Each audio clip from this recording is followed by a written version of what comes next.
Hello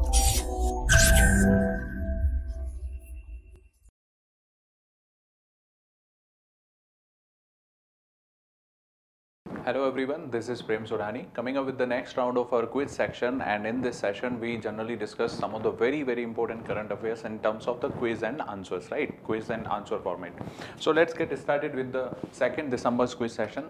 What are the topics which we are going to discuss in this session? That is removal of the judges. We'll see how the judges are removed generally. The second is bacteriophage therapy versus antibiotics. We'll see what is the difference between these two. What is the concept of this bacteriophage. Then we'll also discuss about G20 Troika and National Export Insurance Account scheme, and then lastly we'll discuss about the Pragyata guidelines, right? So let's get started with the question number 1. This is very important one, that is with reference to Article 1 to 4 Clause 4 of the Constitution, consider the following, right? So two statements are given. It deals with the procedure to be followed in case of the removal of a Supreme Court judge, right? Judge of Supreme Court can only be removed on the grounds of proved misbehavior and incapacity. So this article is true. That is 124 subclause 4. That is true. That has the provisions how these Supreme Court judges are to be removed from their offices. Remember what is the process? I will tell you. This is this statement is true, and the second statement is also true. The judges of Supreme Court can only be removed when this is proved that the misbehavior and incapacity is the criteria. All right. So let me discuss here. Both of them are true. The answer would be C only. When it comes to the procedure, what is the procedure of their removal? Let me discuss here. The procedure of their removal is the order would be there, and this order would be given by the President of India, but this order can be, or this motion can be passed by the Parliament only, and then only this President can remove the judge of particular Supreme Court judge, right? So what is the procedure that is mentioned in 124, Article 124 of 4, but this process of their removal is governed by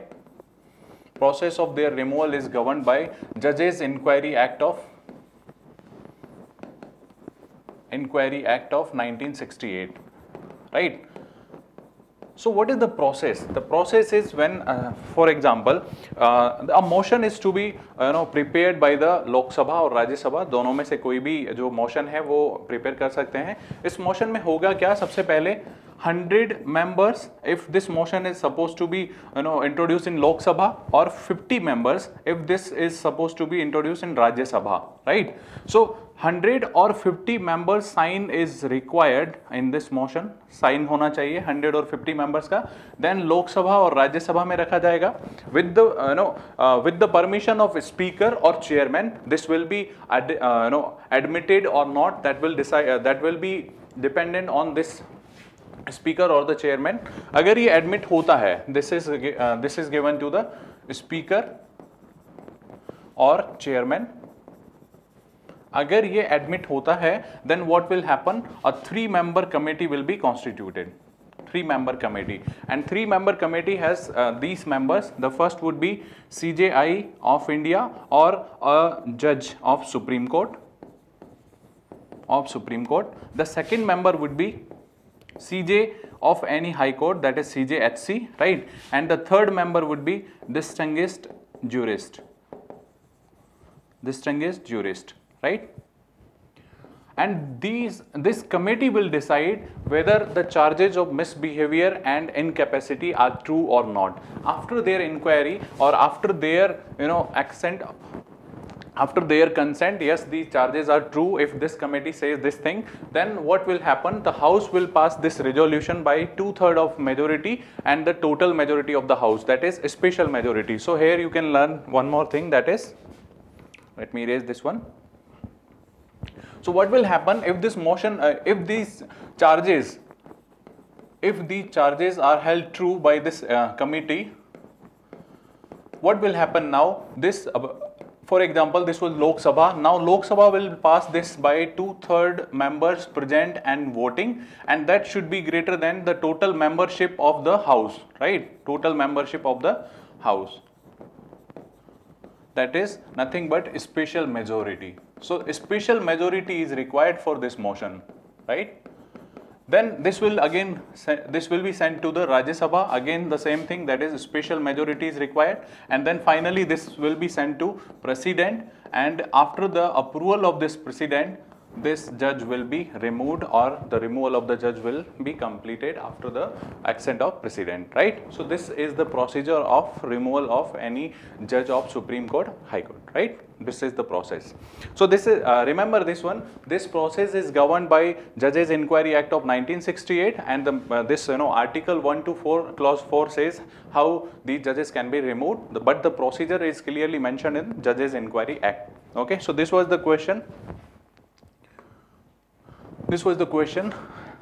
Let me discuss the second question, that is about, with reference to bacteriophage used in phage therapy and antibiotics, consider the following statement. I'll tell you what is the difference between this bacteriophage therapy and antibiotics. Unlike antibiotics, bacteriophages are effective across a broad spectrum of infections, and the second statement says they have relatively fewer side effects and almost always results in a cure. Which of the following are true, right? First, let me discuss here what is this bacteriophage therapy. Antibiotics आपको पता होगा कि antibiotics are used and because of that antibiotics एक anti microbial resistant जो है एक बड़ी समस्या बन के आ रही है हमारे सामने, ठीक है? तो एंटीबायोटिक्स जो होते हैं वो यूज होते हैं फॉर मेनी पर्पस, जैसे for example in cure of disease is cure, right? The second is also it is used as a growth in livestock, ठीक है? वहां भी एंटीबायोटिक्स का यूज करते हैं. So antibiotics is used in many purposes. Antibiotics and generally antibiotics के जब use ज़्यादा है, ब्रॉड स्पेक्ट्रम में एंटीबायोटिक्स यूज होता है, इसलिए आपको कोई भी जब छोटी मोटी भी अगर समस्या होती है then you are given these antibiotics, ठीक है? And that is the problem why this anti microbial resistant जो है वो तेजी से बढ़ता जा रहा है और ड्रग्स जो हैं वो इनइफेक्टिव होती जा रही हैं. That is the problem with antibiotics, ठीक है? तो पहला स्टेटमेंट आप देखेंगे, unlike antibiotics bacteriophages are effective across a broad spectrum of infections. No, that is true for antibiotics. वो बहुत सारे ब्रॉड स्पेक्ट्रम में काम आते हैं, नॉट दिस वन बैक्टीरियोफेज, ठीक है? तो this is not true, one is definitely wrong. अब बात करते हैं ये बैक्टीरियोफेज होता क्या है. फेजेस का मतलब होता है सम वायरसेस, ठीक है?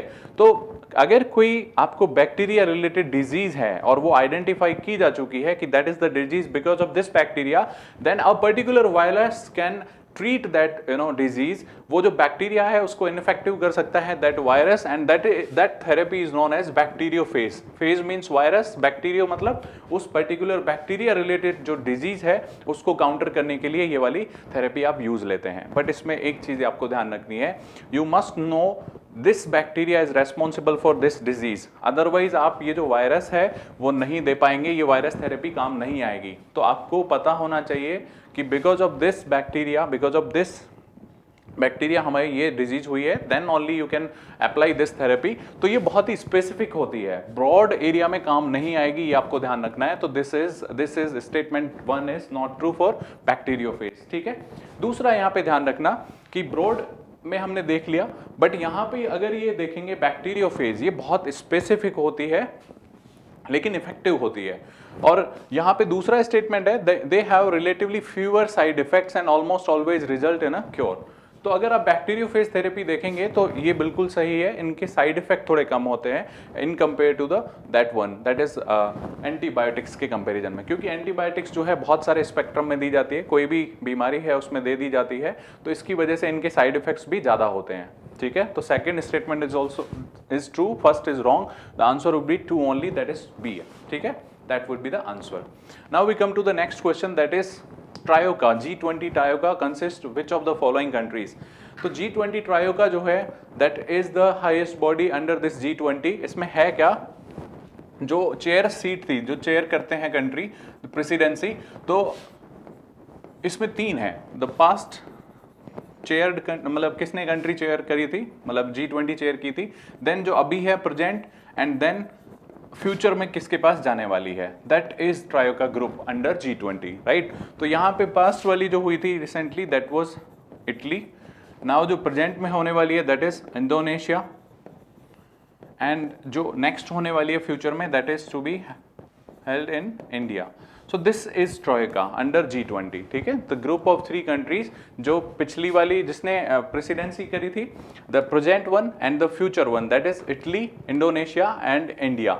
रिमेंबर इंडिया में पहली बार ये जो मिनिस्टर्स मीट होने वाली है G20, that is going to be the first time ever. ठीक है, तो इंडिया में होने वाली है, ध्यान रखना. तो इसमें होगा India, Indonesia and Italy, that is 1, 3 and 4.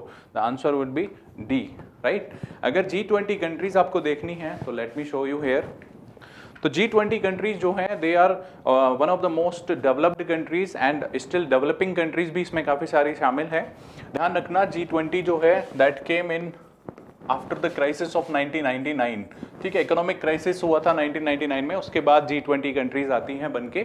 इसमें आप ध्यान रखना कि around 90% of world's gross domestic product जो है ये डील करता है, 90%, एंड 2/3 ऑफ वर्ल्ड्स पॉपुलेशन जो है that is the part of this G20 group. ठीक है, ध्यान रखना ब्रिक्स कंट्री जो है वो सारी इसमें शामिल है. आप देखेंगे that is Brazil, India, China, south Africa and this is Russia. तो G20 में ये सारी ब्रिक्स कंट्री आती हैं, ध्यान रखना. अगर आपको स्पेसिफिकली G7 और G8 देखना है तो G7 अगर आप देखेंगे तो यहाँ से देखिए US and Canada from American continent. ठीक है, देन यूरोप से आपके पास 4 कंट्री होंगी, the most powerful countries of Europe, that is France, Germany and United kingdom. ये तो आपको पता ही है, हमेशा से पावर रही है कॉलोनियल टाइम में. And then Italy. तो 4 कंट्रीज होंगी from Europe and this is Japan from the Asian country. ठीक है, तो ये 7 का ग्रुप है. Earlier Russia was also the part of this initiative, that was G8 group, but after the annexation of Crimea इनको बाहर कर दिया गया. G20 में अगर आप देखेंगे पूरी कंट्रीज तो दी G8, देन आपको पता है ब्रिक्स का पूरा ग्रुप है, तो रशिया तो है ही G8 में, देन ब्राजील, ठीक है, इंडिया, चाइना, साउथ अफ्रीका. अब इसके बाद हमने देखा कि जो G7 ग्रुप है उसमें नॉर्थ अमेरिकन कंटिनेंट की 2 कंट्री हैं, दैट इज आपका यूनाइटेड स्टेट एंड कनाडा. अब इसमें 2 नीचे की भी आ जाएंगी, दैट इज सदर्न अमेरिका की अर्जेंटीना एंड ब्राजील. ठीक है, इसके साथ ऑस्ट्रेलिया आ जाएगा. मिडिल ईस्ट में से 2 कंट्री आ जाएंगी, that is Saudi Arabia and Turkey. ठीक है, ध्यान रखना. वहां से आपके पास होगा कौन कौन था, चाइना आ गया है, यहाँ पे साउथ कोरिया आ जाएगा, Japan already is there in the G7 group, तो यहाँ पे साउथ कोरिया भी आ जाएगा. And yes, one more country from the North America, that is Mexico भी यहाँ आ जाएगा, प्लस यूरोपियन यूनियन. ठीक है, तो इस तरह से आप कुछ इसको याद कर सकते हैं. That is about the G20 group. Now we come to the next question, that is with reference to International Telecommunication Union. Consider the following. Its membership is open to all member state of the United Nations. That is true.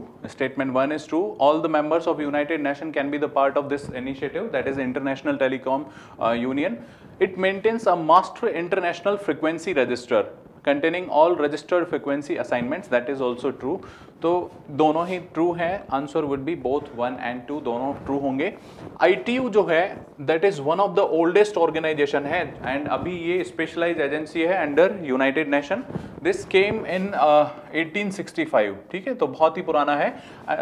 जब आया था तब इसका नाम International Telegraph Union था, but it was later change and this became the part of this United Nation in around 1949 में. ये बन जाती है specialised agency of United Nation. 47 में साइन करते हैं, but finally in 1949 this became the part of United Nation as a specialised agency under United Nation. ठीक है, ध्यान रखना. ITU जो है वो सारी फ्रिक्वेंसीज को देखता है, मॉनिटर करता है, ऑर्बिट्स कैसे देने हैं सैटेलाइट्स में वो सब भी ये ITU ही देखता है. ठीक है, तो these 2 are true and answer would be both 1 and 2. Coming to the next question, that is with reference to National Export Insurance Account scheme, consider the following. It aims to ensure the availability of credit risk cover for projects and other high value export, right? High value exports desirable from the point of view of national interest. That is true. इसी के लिए हमने बनाया है national export insurance account trust बनाया है हमने, जिसका एम यही है कि क्रेडिट रिस्क कवर प्रोवाइड करना है to the exporters, specially those exporters which have those exports which have desirable from the point of view of national interest, जो बहुत ही important हो सकते हैं इंडिया के लिए, उनको क्रेडिट रिस्क देना है, इंश्योरेंस कवर देना है. that is the aim of this trust, National Export Insurance Account Trust. The scheme is developed by Ministry of Finance. This is not true. This is developed by Ministry of Commerce and Industry. ठीक है, तो ये दूसरा वाला आपका true नहीं है. इसमें एक और चीज आपने पढ़ी होगी, एक्सपोर्ट क्रेडिट गारंटी स्कीम, है ना, क्रेडिट गारंटी स्कीम, ECGS. तो ये भी आपका 1957 में आया था. The aim is same, to provide the credit insurance, और जो एक्सपोर्ट इंश्योरेंस होता है उसको कवर प्रोवाइड कराना होता है, insurance cover, so that exporters जो हैं वो ज़्यादा से ज़्यादा एक्सपोर्ट कर सकें, उनके पास कम से कम रिस्क हो, right. So this is about national export insurance account scheme. Coming to the next question, that is Pragyata guidelines is related to which of the following? Pragyata guidelines. So remember this one, this is related to the digital education. इसमें Pragyata guidelines जो हैं उसमें कहा गया है, Pragyata guidelines में कहा गया है कि जब फुल्ली इंटरनेट पे हो स्टडी, उससे रिलेटेड गाइडलाइंस हैं. पार्शियल हो, पार्शियल मीन्स फुली इंटरनेट क्या होता है, जैसे फॉर एग्जांपल यूट्यूब प्लेटफॉर्म है, फॉर एग्जांपल वेबसाइट्स हैं, तो that would be dependent on this internet, availability of the internet. But when it comes to the partial, it means that require internet plus radio and TV. Radio and TV can be the part of this one. That is why this is known as partial digital education. This is completely digital, this is partial, and then that is only this one, radio and TV, that is where internet is not required. So Pragyata guidelines जो है वो इन तीनों direction में जो है guidelines आई है कि digital education में कैसे काम करना है, जो पूरी तरह से डिजिटल होगा, पार्शियली डिजिटल होगा, एंड नॉन डिजिटल मतलब रेडियो एंड टीवी वाला. ठीक है, तो that is about the digital education, that is about the Pragyata guidelines. तो ये था आज का हमारा क्विज सेक्शन. आई होप आपको ये पूरा समझ में आया होगा. अगर ऐसा है तो इसे कमेंट सेक्शन में बताइएगा, कोई डाउट हो तो. और अगर ये आपको समझ आया है, पसंद आया है, तो इसे शेयर एंड लाइक जरूर करिएगा. Thank you very much for watching this video. Current Affairs by Forum IAS is an all-in-one program that covers the dynamic aspect of the syllabus from both prelims and mains perspective. Last year, we have helped more than 100 students crack IAS with our current affairs classes.